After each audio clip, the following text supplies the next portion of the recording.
Als ich mich Ende April auf den Weg nach Kambodscha gemacht habe, habe ich noch wenig über das Land in Südostasien gewusst.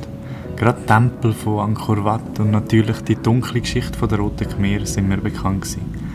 Über die ZHW habe ich vor ein paar Monaten Smiling Gecko kennengelernt, ein Entwicklungsprojekt, das mich sehr darauf gefreut hat, kennenzulernen und ein Teil davon zu sein.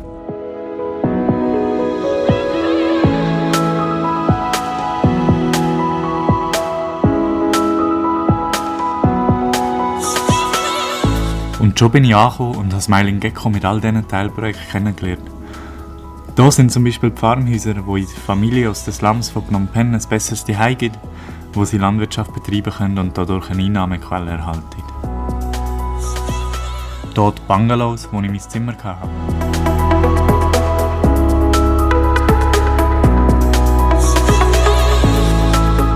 Dann die Hotelküche, wo es immer sehr feines Essen gegeben hat.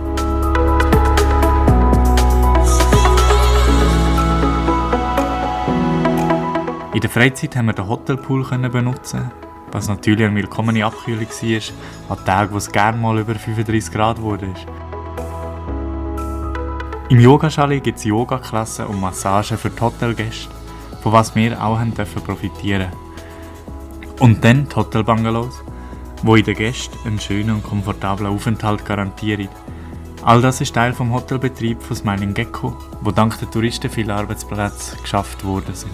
Auf dem Gelände wird Landwirtschaft betrieben, wo Gemüse und Früchte lokal abgebaut werden.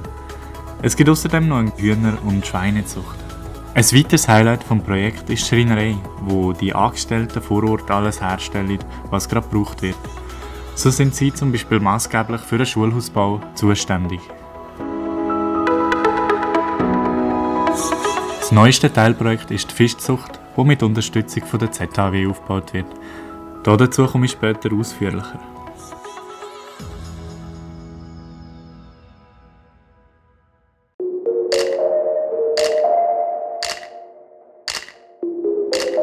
Momentan im Bau befindet sich die Grossküche, wo schon bald mehrere 100 Schulkinder und Angestellte mit Mittag und Nacht versorgen wird.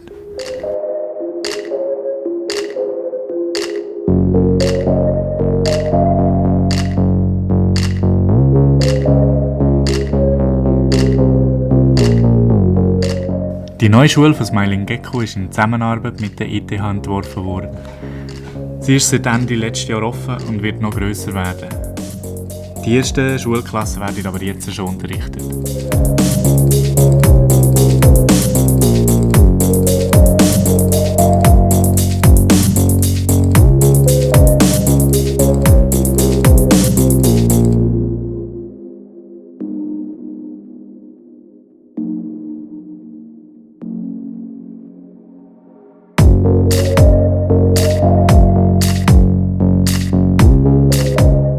Und was wir hier sehen, ist der zweite Teil des Fischprojekts, der in einem weiteren Bewässerungssee von Smiling Gecko aufgebaut wird.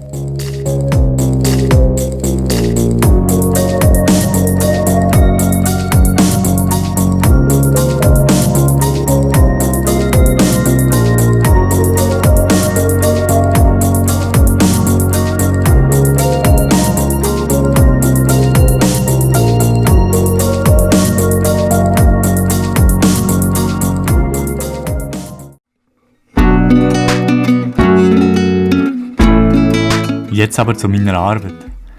Am Morgen bin ich meistens zuerst zum Fischteich oder wenn ich Futterdienst hatte, bin ich das Futter parat machen und dann füttern.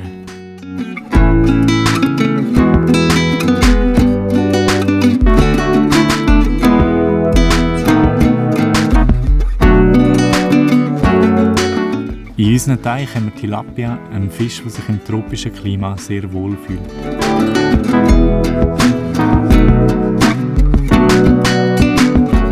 Beim Füttern ist es wichtig, dass man die genaue Menge weiss, die die Fische brauchen, um optimal wachsen.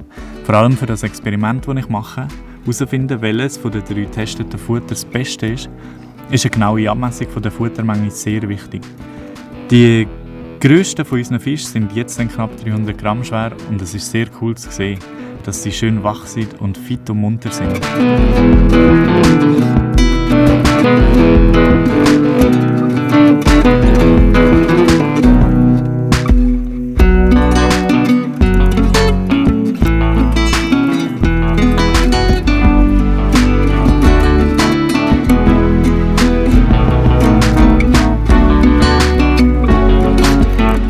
Eine Arbeit, die man vor allem macht, wenn die Fische noch klein sind und es grosse Grössenunterschiede gibt, ist das Graden. Da grössere Fische kleinere verletzen können, schaut man immer, dass die Fische in einem Netz jeweils etwa die gleiche Grösse haben. Für das haben uns die Schreiner ein Tool hergestellt, wo die kleinen Fische durch können und die grossen drinnen bleiben, sodass wir sie je nach der Grösse sortieren können. Zusätzlich werden alle Fische gezählt, dass wir genau wissen, wie viel das in einem Käfig sind. Das ist wiederum wichtig für die Futterberechnung und zum Wissen, wie hoch die Fischdichte im Netz ist, dass wir nie eine zu hohe Dichte bekommen.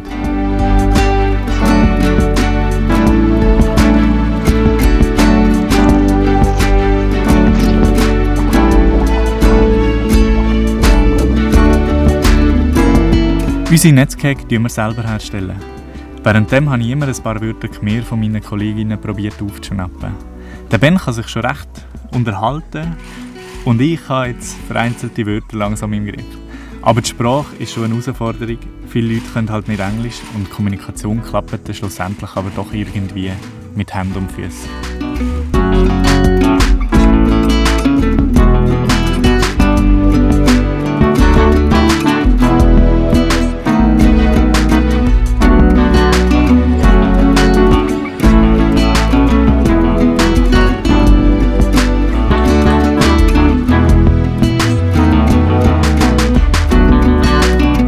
Neben allen Arbeiten für aussen bei den Fischen war mein Hauptquartier das Büro.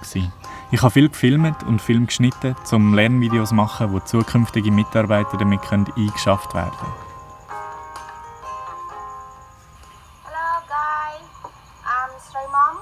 I'm work from Fish Project in Smiling Trickle in Cambodia. Now we will grading fish in our harbour to move to the cage. Das Ziel war, von allen wichtigen Arbeiten so ein Video zu haben. Ich konnte nicht alle machen, die ich geplant habe, weil der Bau von unserem Hatchery-Gebäude Verspätung hatte.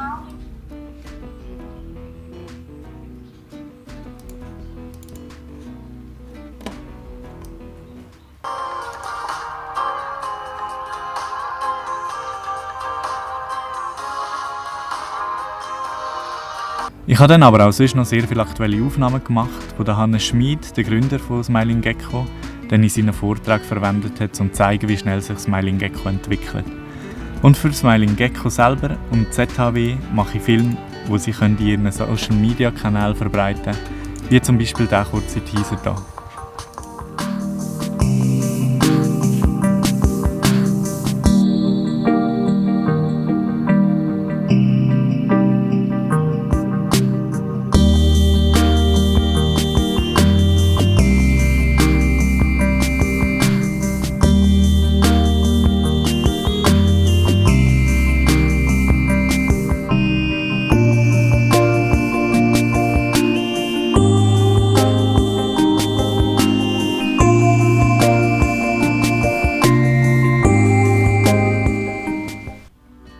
Während meiner Arbeit habe ich Daten gesammelt über Futterverwertung, Wachstum, Entwicklung der Wasserqualität und Mortalitätsrate. Außerdem haben wir die Grösse der neuen Bewässerungsseen berechnet, die dann auf dem neuen Landwirtschaftsland, das Smiling Gecko vor kurzem gekauft hat, ausgehoben werden. Auch die werden wir in Zukunft vom Fischprojekt nutzen. Als ich Ende April angekommen bin, war das Fischprojekt erst am Starten.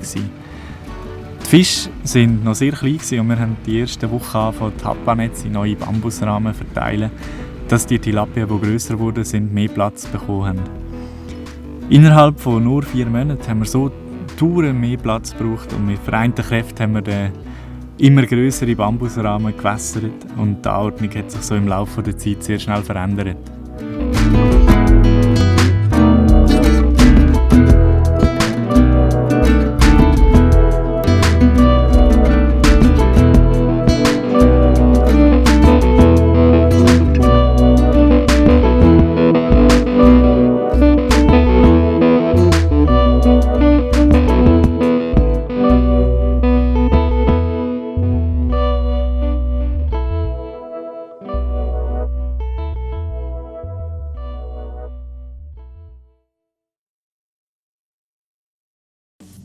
Im Juli haben wir das Projekt auf einen weiteren Bewässerungssee vergrössert. Dort haben uns ein paar Handwerker auch wieder so Bambusrahmen vorbereitet, wo wir dann zusammen gewässert haben.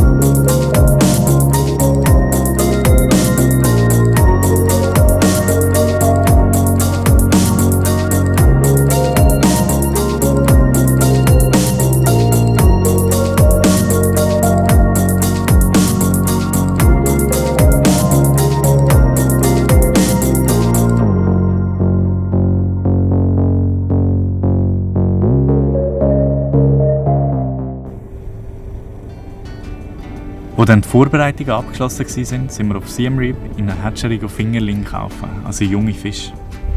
Die Leute von dieser Hatchery haben uns 20'000 von diesen jungen Fischen bereit gemacht, die wir dann zu uns ins Projekt genommen haben. Die Hatchery war recht gross und es war interessant, mit der Besitzerin zu reden, wie sie ihr Business führt. Die Fische werden in Plastiksäcken transportiert, die mit Sauerstoff angereichert sind, dass sie den Transport gut überstehen. Irgendwie hat das kambodschanische Fernsehen gedacht, es sei interessant, uns zu filmen. Und so sind wir dann ein paar Tage später in den News gekommen.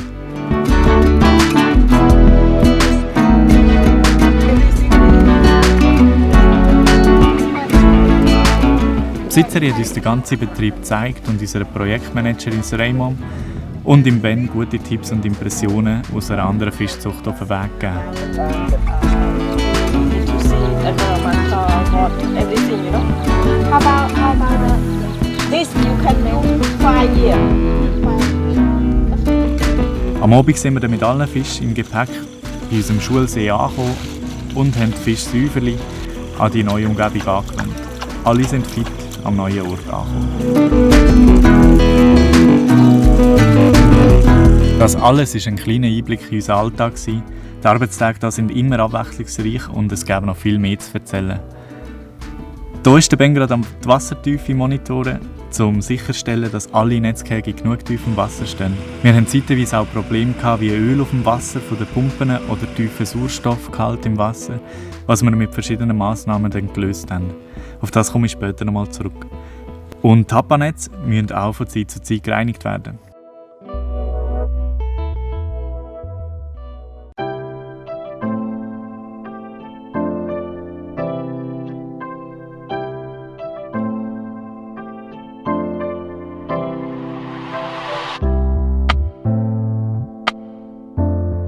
Auch neben dem Arbeiten hatte ich eine geniale Zeit in diesem wunderschönen Land. Gerade um Smiling Gecko hat es ein paar schöne Orte zu entdecken. Mehrere Pagodas, also buddhistische Gebetshäuser, finden sich auf den umliegenden Hügeln.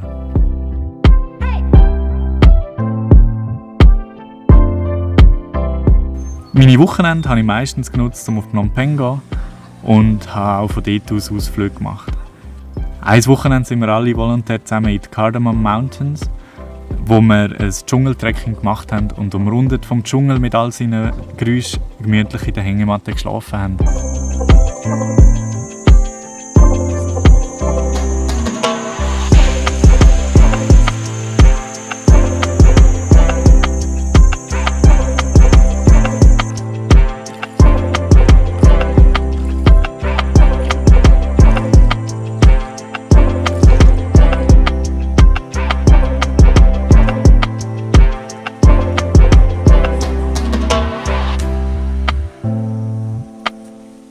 Traditionelle Tänze haben sie in der Schule aufgeführt und am anderen Wochenende sind wir von einem Mitarbeiter eingeladen worden zu sich aufs Land.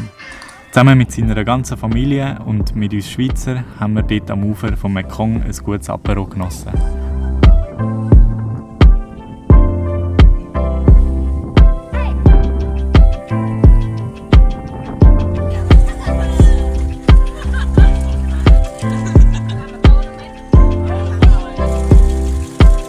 Nach so halber Strasse kann schon mal etwas kaputt gehen, dann wären wir auf so einem Eselskarren sicher schneller unterwegs.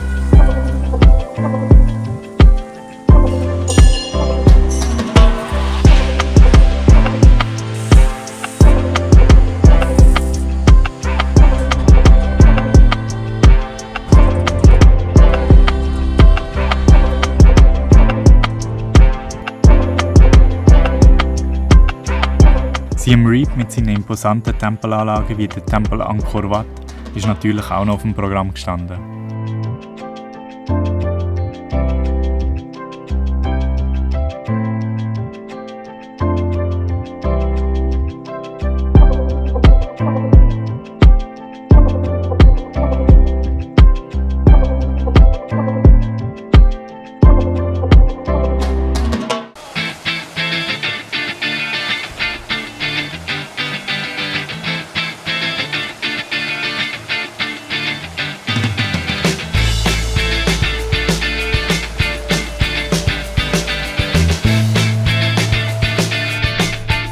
Fürs Workout nach dem Arbeiten haben wir auch gesorgt. Wer möchte schon nicht nach einem langen Arbeitstag noch ein bisschen ins Wasser hüpfen und sich noch ein bisschen körperlich betätigen?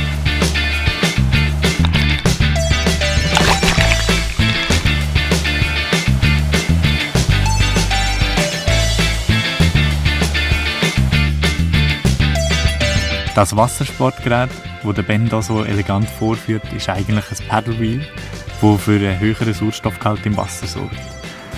Aber ich meine, das nennt man eine Win-Win-Situation. Für die Fische und für uns, die nach der Arbeit noch ein bisschen Bewegung bekommen.